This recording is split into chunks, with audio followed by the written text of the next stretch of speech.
Inovasi e-bulletin ini sengaja kita buat di Dinas Kominfo Kota Padang Panjang untuk memudahkan kepada masyarakat mengakses berita-berita tentang pemerintah Kota Padang Panjang.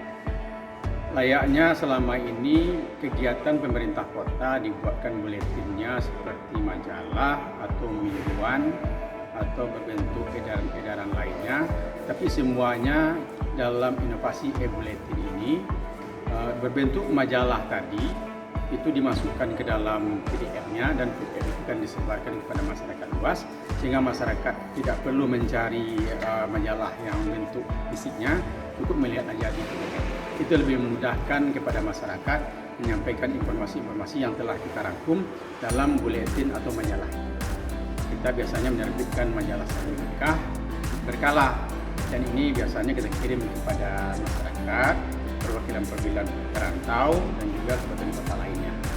Namun sekarang kita mudahkan dengan bentuknya PDF disebarkan kepada masyarakat. Terima kasih.